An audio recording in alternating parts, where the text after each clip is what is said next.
ഒരൊറ്റ ഉദാഹരണം പറയട്ടെ മുഅ്മിനീങ്ങളെ. ദിമസ്കിലെ ജീവിച്ചിരിപ്പുള്ള വലിയ വലിയൊരു ആലിം, അദ്ദേഹത്തിന് ഒരു സ്വപ്നദർശനം ഉണ്ടായി. ഇന്ന് ജീവിച്ചിരിപ്പുള്ള ഒരു ആലിം, സുബ്ഹാനല്ലാഹ്. എന്താ സംഭവം? അദ്ദേഹം ഖതീബ് മസ്ജിദ് ദിമഷ്ക്, മസ്ജിദുൽ അമവിയുടെ ഇമാമാണ്. അദ്ദേഹത്തിന്റെ സ്വപ്നദർശനം എന്താണ്? നിങ്ങളുടെ അയൽപക്കക്കാരനായ ആൾ റസൂലുള്ളാഹി സ്വല്ലല്ലാഹു അലൈഹി വസല്ലം തങ്ങളെ സ്വപ്നം കണ്ടു. തങ്ങൾ പറയുക ഈ ഖതീബിനോട്, നിങ്ങളുടെ അയൽപക്കക്കാരൻ സ്വർഗത്തിലാണെന്ന സന്തോഷവാർത്ത അറിയിച്ചു കൊടുക്കണം എന്ന് ഖതീബിനോട്. പടച്ചോനെ, ഖതീബായി എന്നോട് പറഞ്ഞില്ലല്ലോ. അദ്ദേഹത്തിന് ഭയങ്കര വിഷമായി. ഖതീബാൻ ഇമാമാണ്, പക്ഷേ അയൽപക്കക്കാരൻ അദ്ദേഹം ഒരു പച്ചക്കറി കട നടത്തുന്ന ബഖാൽ, ഗ്രോസറിക്കാണല്ലോ ബഖാൽ എന്ന് പറയാ, ഗ്രോസറി കച്ചവടക്കാരനാണ്. അദ്ദേഹം സ്വർഗത്തിലാണെന്ന് പറഞ്ഞു കൊടുക്കണം കേട്ടോ. അല്ലാഹുവിന്റെ സ്വാലിഹീങ്ങളായ ആളുകൾക്ക് ഹബീബ് സല്ലല്ലാഹു അലൈഹി വസല്ലം തങ്ങളുടെ റുഅയത്ത് ഉണ്ടാവും, അതിൽ സംശയമില്ല. പിന്നെ ഇമാമ് ചെന്നു. സുബ്ഹാനല്ലാഹ്. മഹാനായ റാത്തിബ് ബിൻ നാബുലുസി അദ്ദേഹത്തിന്റെ തഫ്സീറിൽ സംഭവം ഉദ്ധരിച്ചുകൊണ്ട് അദ്ദേഹം പറഞ്ഞിട്ടുണ്ട്. അദ്ദേഹം ജീവിച്ചിരിപ്പുള്ള ആലിമാണ്. അവർ പറയാണ്, ചെന്നിട്ട് പറഞ്ഞു, അയൽപക്കക്കാർ, നിങ്ങൾക്ക് ഗുഡ് ന്യൂസ് ഫോർ യു. പക്ഷേ ആ ഗുഡ് ന്യൂസ് നിങ്ങളോട് സന്തോഷ വാർത്ത പറയുന്നതിന്റെ മുമ്പ് ഇന്നലെ നിങ്ങൾ എന്ത് ചെയ്തു എന്നെനിക്ക് പറഞ്ഞുതരണം. എന്നാൽ ഞാൻ നിങ്ങൾക്കൊരു സന്തോഷ വാർത്ത പറഞ്ഞുതരാം. ഞാൻ പറയില്ല. എന്നാൽ ഈ ഗുഡ് ന്യൂസ് നിങ്ങൾക്ക് ജീവിതത്തിൽ കിട്ടുന്ന ഏറ്റവും വലിയ സന്തോഷ വാർത്തയാണ്. പറഞ്ഞുതരണോ? പറഞ്ഞേരി. ഇത് പറഞ്ഞു. അങ്ങനെ നിർബന്ധിച്ചപ്പോ ഈ മനുഷ്യൻ പറഞ്ഞു, നമ്മുടെ ജീവിതവുമായൊക്കെ ബന്ധപ്പെട്ട് കിടക്കുന്ന ഒരു സംഭവം മുഅ്മിനീങ്ങളെ. നിർബന്ധിച്ചപ്പോ ഇയാൾ പറഞ്ഞു കൊടുക്കാൻ തയ്യാറില്ല. അദ്ദേഹം വളരെ സൂക്ഷിച്ചു വെച്ചതാണ്. പക്ഷെ അദ്ദേഹം ചില ക്ലൂകളൊക്കെ കൊടുത്തു. നിനക്കുള്ള ബിശാറത്ത്, സന്തോഷ വാർത്ത ഹബീബ് റസൂലുള്ളാഹി സ്വല്ലല്ലാഹു അലൈഹി വസല്ലം തങ്ങൾ തന്ന സന്തോഷ വാർത്തയാണ്. അതുകൊണ്ട് നീ പൂഴ്ത്തിവെക്കല്ലേ, എന്നോട് കാര്യം പറയും. എന്തേ നീ ഇന്നലെ അള്ളാഹ്ക്ക് ഇഷ്ടമുള്ള നല്ലൊരു പണി നീ ചെയ്തത് എന്താണ്? പറഞ്ഞു, ഇന്നലെ എന്റെ ഭാര്യ പ്രസവിച്ചു. അത്ഭുതമൊന്നുമില്ല. പക്ഷേ കല്യാണം കഴിഞ്ഞിട്ട് 4 മാസേ ആയിട്ടുള്ളൂ. വിവാഹിതനായിട്ട് 4 മാസമായിട്ടുള്ളൂ. ഭാര്യ പൂർണ്ണ ഗർഭിണിയായി പ്രസവിച്ചു.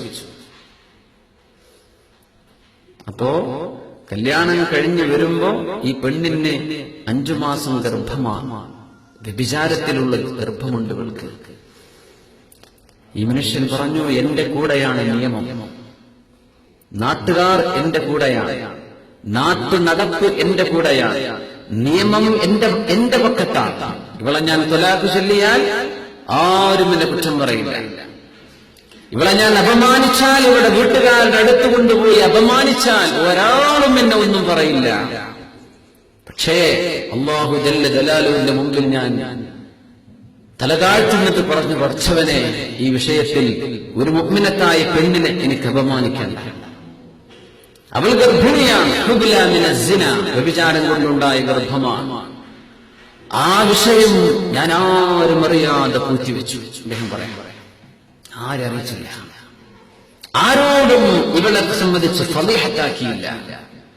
ഫളീഹത്താക്കിയാൽ ഒരു മനുഷ്യനെ ഇയാളെ കുറ്റം പറയില്ല. ആരെങ്കിലും കുറ്റം പറയോ? ഇയാളുടെ കൂടെയാണ് എല്ലാം. ശരീഅത്ത് ഇയാളുടെ കൂടെയാണ്, ദീനിന്റെ ഫിഖ് ഇയാളുടെ കൂടെയാണ്, അല്ലേ? അല്ലാഹുവിന്റെ പക്ഷം ഇയാളുടെ കൂടെയാണ്, ഭൂമിയിലെ കോടതി ഇയാളുടെ ഒപ്പമാണ്, എല്ലാം ഇയാൾക്ക് അനുകൂലമാണ്. അല്ലാഹുവിന്റെ മുമ്പിൽ ഈ പെണ്ണിന് തൗബ ചെയ്യാൻ ഞാൻ ഒരു അവസരം കൊടുക്കുകയാണ്. ഈ പെണ്ണിനെ ഫളീഹത്താക്കിയിട്ട് അവളുടെ ജീവിതം നഷ്ടപ്പെടുന്നു, ആ കുടുംബത്തിന്റെ അപമാനമാകുന്നു. ഞാൻ ഇവർക്ക് തൗബ ചെയ്യാൻ അവസരം കൊടുക്കുന്നു. ഞാനിതാരോടും പറഞ്ഞില്ല. അദ്ദേഹം പറയാം, അങ്ങനെ ഇന്നലെ അവളെ പ്രസവിച്ചു. ആ കുഞ്ഞുമായി മസ്ജിദ് ദിമഷ്ക്, ഈസാ നബി അലൈഹിസ്സലാം ഇറങ്ങി വരും എന്ന് പറയുന്ന പള്ളിയാണ് മസ്ജിദുൽ അമവി. ഇന്നത്തെ ദമസ്കസിലെ 600 കൊല്ലം പഴക്കമുള്ള ആ പള്ളി. സുബ്ഹാനല്ലാഹ്. ആ പ്രസവിച്ച കുഞ്ഞുമായി ഇദ്ദേഹം പള്ളിയിലേക്ക് ചെന്നു. കുഞ്ഞിനെങ്ങനെ അവിടെ കിടത്തിയിട്ട് അദ്ദേഹം നിസ്കരിച്ചു. അല്ലാഹുവിന്റെ മുമ്പിൽ പറഞ്ഞു, പടച്ചവനെ, എന്നിൽ നിന്ന് സ്വീകരിക്കണം പടച്ചവനെ. പ്രസവിച്ച ചെറിയ കുഞ്ഞ് പള്ളിയിൽ കൊണ്ടുവന്ന് കണ്ടപ്പോ എല്ലാവരും അത് തടിച്ചുകൂടി. ഇങ്ങനെയാണല്ലോ, ചെറിയൊരു കുഞ്ഞ്, കൈക്കുഞ്ഞ്, കരയുന്നൊരു കുഞ്ഞ് പള്ളിയിൽ കിടക്കുമ്പോ എന്തേ പതി എന്താണ്? അദ്ദേഹം അവരോടൊന്നും പറഞ്ഞില്ല. എന്റെ കുഞ്ഞാണെന്ന് പറഞ്ഞു.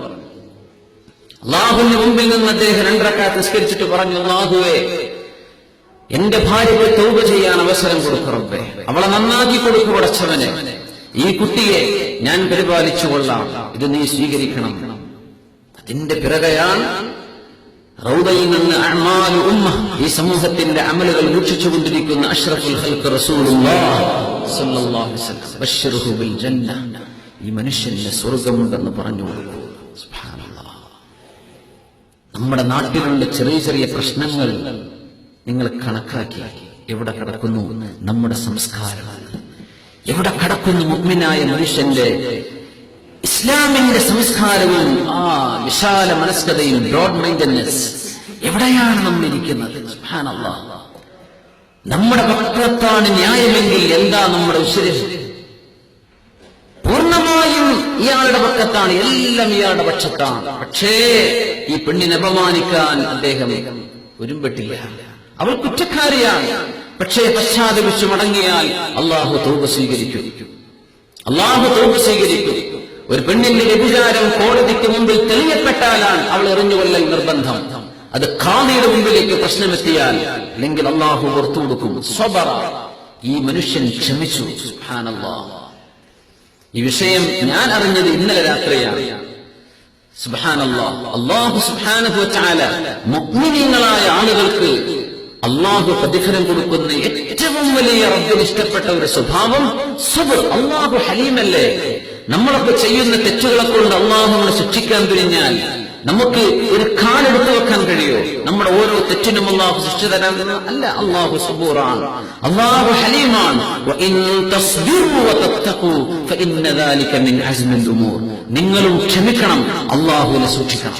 ഈ മനുഷ്യൻ ചെയ്ത 2 പണിയാണ്.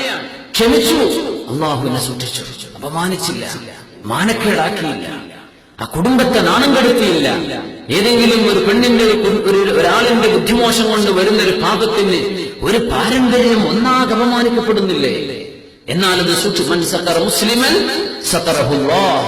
ഒരു മുസ്ലിമായ മനുഷ്യന്റെ തിന്മ, ഒരു മുസ്ലിമായ മനുഷ്യന്റെ സ്വകാര്യത ഒരാൾ മറച്ചുവെച്ചാൽ അള്ളാഹു അവന്റെ തെറ്റുകൾ മറച്ചു വെക്കുമെന്ന് നബിയുനാ റസൂലുള്ളാഹി സ്വല്ലല്ലാഹു അലൈഹി വസല്ലം. മൻ നഫസ അൻ മുഅ്മിനിൻ ഖുർബതൻ മിൻ ഖുറബിദ് ദുനിയ, ദുനിയാവിലെ പ്രയാസങ്ങളിൽ നിന്ന് ഒരു പ്രയാസം ഒരു മുഅ്മിനായ മനുഷ്യൻ ഒരാൾ നീക്കിക്കൊടുത്താൽ നഫസല്ലാഹു അൻഹു ഖുർബതൻ മിൻ ഖുറബി യൗമിൽ ഖിയാമ, ഖിയാമത്തിന്റെ പ്രയാസം അള്ളാഹു അയാൾക്ക് നീക്കിക്കൊടുക്കുമെന്ന് അഷ്റഫുൽ ഖൽഖ് സ്വല്ലല്ലാഹു അലൈഹി വസല്ലം.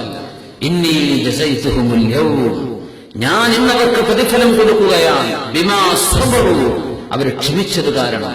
അല്ലാഹു പറയാൻ അന്നഹും ഹുമുൽ ഫായിസൂൻ, ഇവര് തന്നെയാണ് ഏറ്റവും വലിയ വിജയം വിജയിക്കുന്നത്. ഇവര് തന്നെയാണ്, ഇവർക്കാണ് വിജയം. അല്ലാഹു നമ്മളെ സ്വാബിരിയങ്ങളിൽ പെടുത്തുമാറാകട്ടെ.